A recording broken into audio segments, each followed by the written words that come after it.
Ricky, it's great to see you. Hey, thanks, Keith. Good morning. How you been? Okay. Yeah, I've been doing great, man. Hey, I thought today's topic would be how to get more out of life. Oh man, I really like that one. That's great. Okay, That is really great. right. Why don't you start us off with how you know? Okay, well, here's a little practice that I do that maybe some of the viewers might be interested in. Most everybody does New Year's resolutions, right? Around the middle of December, or maybe after Christmas, we start thinking, New Year coming, I ought to have some new changes in my life.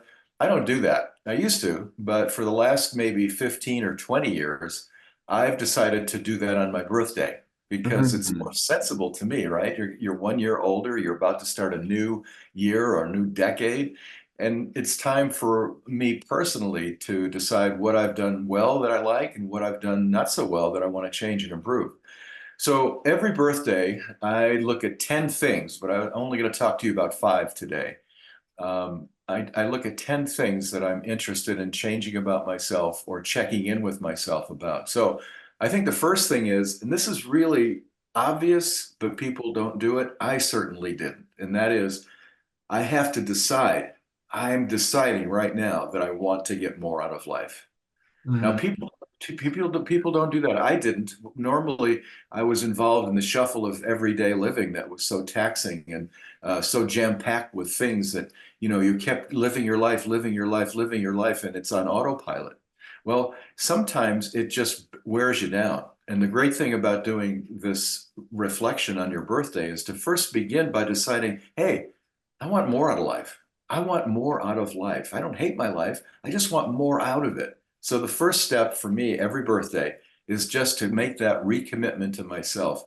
I want more out of my life. And I'm the guy who can give it to me. I'm the only guy who can give it to me. So that's step one. Step two, always remind myself of where I am on my health. It's the base of the pyramid. So Mhm. that's cardio, right? That's RT, resistance training. That's meditation. And most of all, nutrition. Rick, how are you doing on your nutrition?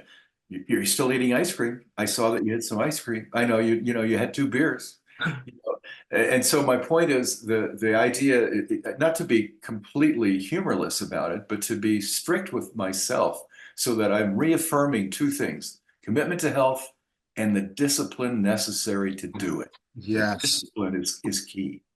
And then the third thing is, and this is another one of those that you sort of it goes by the wayside. We get rid of it quickly, and that is to be true to ourselves. And by that I mean two components: saying no, and feeling okay about saying no to things that are new that you don't want to do, or things that are old that you no longer want to continue to do. So being true to myself involves two components: saying no, and then setting boundaries. Setting boundaries. This is how I'm living my life. That's how you're living your life. There may be some intersection, but they're not identical. And by God, I'm not going to live your life, and I'm not going to let you live mine. And then I guess the next thing would be a career. The career choice is really important because that's where we spend most of our time. So I've promised myself, beginning 20 years ago, that I would be true to myself in the sense that I'm going to do things that I really like in a career, that I'm good at, that I can make money at. Last point, and then I'll let it go here. Last point, and this is another one that took me a while to figure out. Find my tribe. What do I mean by that? I mean, there are people in the world who will energize you, who will make you feel great just to be around them. You're one of those people for me, and so are all the guys in ToBeRe and the ladies too. That really feels great to be with you. But you notice we don't live near each other anymore. So when I say find my tribe, it doesn't mean relocating, although I've spent a lot of dough and a lot of time in my life moving from place to place, thinking that that new place would offer something fabulous, and it doesn't. It's just a place. It's the idea of finding the tribe, finding people that make you feel happy and in love with yourself and in love with them and life and so forth. And we all have people like that. We all have people.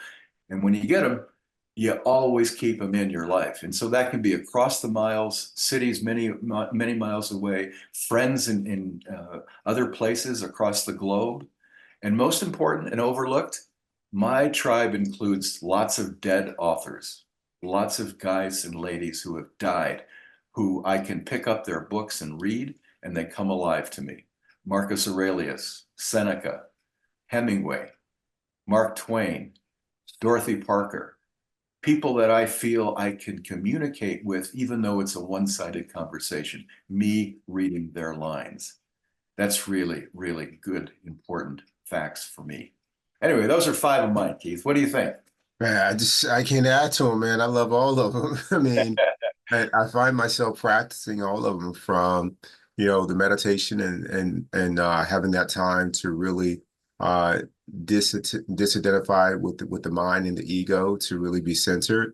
What you said about taking care of my physical self, being true and disciplined with my workouts and my eating, never given the gift of this body. And I want everything that I do honors it. I mean, this was given to me, just like this life. This life wasn't given to anyone else. It was given to me. And I spent a lot of years making a mess of this gift. Like, in terms of the nutrition, the physical part of it, I did. But how much ego ran the rest of my life, man, I didn't honor the gift. And so now what you're saying to get the most out of life is to me is aligned with honoring the gift of life that you've been given. And I think the only thing I would add, and it's implied in what you said, and that's just really service to others. And your career has been service to others. Your friendships have been service to others. If any of our listeners were given the awesome gift of breaking bread in your home, they would see unreasonable hospitality times 1,000 in your home. The way that you treat people and nurture them and connect with them. I mean, and you give them a memory that they will never forget. I mean, everything is intentional to that individual. It's not just one meal for everybody else. If anybody's just coming over, one size fits all. Nope, that's not what you do. You're one size fits one. Every time that I see you, that's how you show up, Rick. And it's just great. So all the things that you name, plus the service piece of it, I love it. I got nothing to add. If listen to this podcast, everybody, and share with your Rick. Keith, thank you. Rick, That's a, Rick that's was a, dropping. Rick dropped knowledge right now. So, Rick, I love you.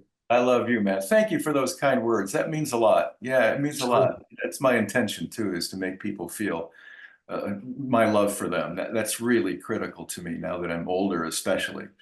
I love you, man. We'll see you next time. Love you too. Thank you, Rick.